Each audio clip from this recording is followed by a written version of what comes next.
6:29:24, and we're about to dive into Chapter 3 of Taigong's 6 Secret Teachings, or Dragon Secret Teaching. The King's Wings. King Wu asked Taigong, when the sovereign leads his army, he should be assisted by competent people to create extraordinary power. How should it be done? Taigong replied, a general grasps the destiny of an army. As a general, the most important thing is to know every situation and circumstance. Never rely on one specialization. In this way, you should allocate positions according to talent and make the most of the people's strength. Be flexible and use your principles to make criteria. A general needs 72 people to assist in order to follow the Tao of heaven and cope with attendant circumstances. If you set up in this manner, you will master the principles of being a general. When people's talents are employed fully, all tasks can be accomplished successfully. King Wu asked, can you explain the details? Taigong said, one trusted chief is in charge of advising and planning. He can deal with emergency, observe the stars, eliminate calamities, supervise general strategies, and protect people's lives. 5 advisors are in charge of security and planning for danger, observing how the situation changes, judging officers' virtue and talent, maintaining military discipline, assigning titles and positions, answering difficult questions, and judging what measures to take. 3 astrologers are responsible for investigating the stars and measuring the wind and weather. They can predict if timing is auspicious or ominous, check for omens, abnormalities, and potential disaster, and they can observe heaven's attitude. 3 topographers are responsible for choosing the terrain for the army to build it on or march it across. They can analyze the advantages and disadvantages of the terrain, observe near and far, easy and difficult, river and mountain to ensure the army enjoys an advantage.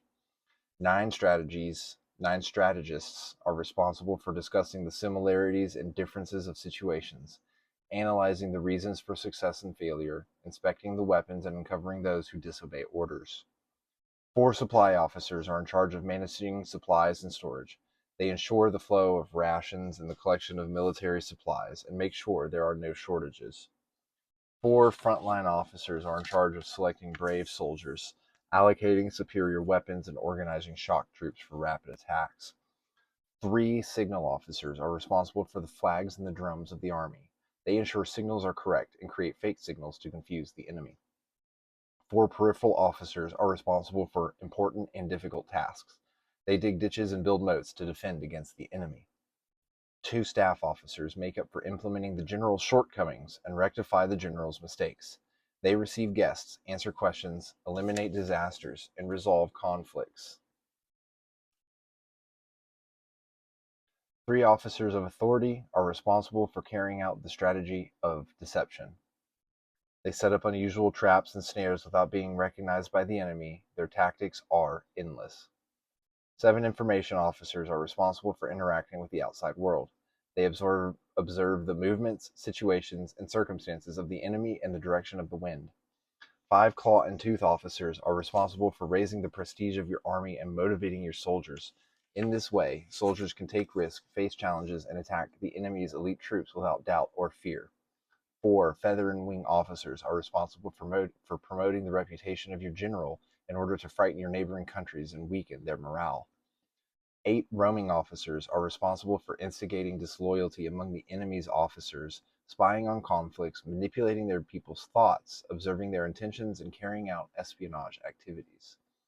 2 wizards are responsible for spreading rumors and confusing the enemy with witchcraft. 2 medical officers are in charge of managing the medical supplies and curing the injured and sick. And then 2 accounting officers are responsible for working out the balance of food supplies, income, and expenses. I wonder if there was any thought put into the ordering of these 72 cabinet members, and also if there is anything to the rule of 72, or, this thing that we've created so many years after, but what is the significance of 72? Tell me in the comments below.